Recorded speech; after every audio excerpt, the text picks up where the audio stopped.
At the end of the 19th century, one of the great puzzles challenging scientists was how the billions of nerve cells that make up the human nervous system communicate with each other.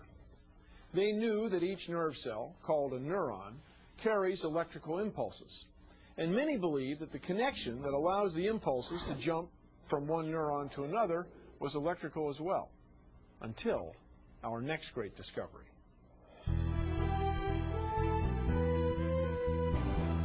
In the early 1900s, British biologist Henry Dale was conducting a series of lab experiments studying the physiology of nerve impulses. In one of his experiments, he injected adrenaline into a cat, expecting the animal's heart rate to increase, but nothing happened. Suddenly Dale realized his mistake.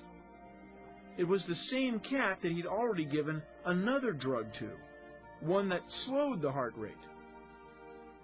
With this mix-up, Dale realized he was onto something.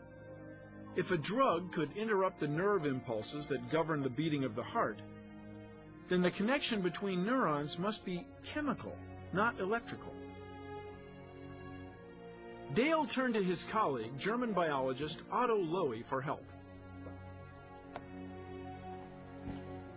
To test Dale's hypothesis, Lowy conducted an experiment using two frogs. Lowy put the first frog in a saline solution. Then he electrically stimulated its vagus nerve, the nerve that controlled its heart rate.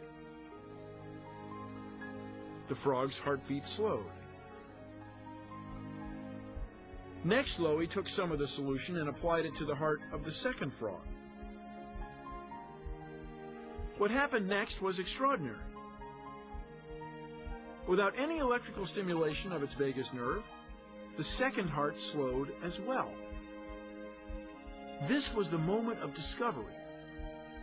Lowy realized that the vagus nerve of the first frog had released a chemical which had directed the frog's heart muscles to slow their contractions. Here was proof that the transmission of impulses among nerve cells and then to the heart muscle was chemical.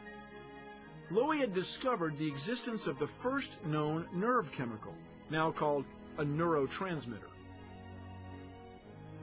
Today we know there are many neurotransmitters in the human body, and researchers are using that knowledge to learn more about how the brain works and the chemical messages it sends. For example, low levels of serotonin have been connected with depression, alcoholism, and anxiety disorders.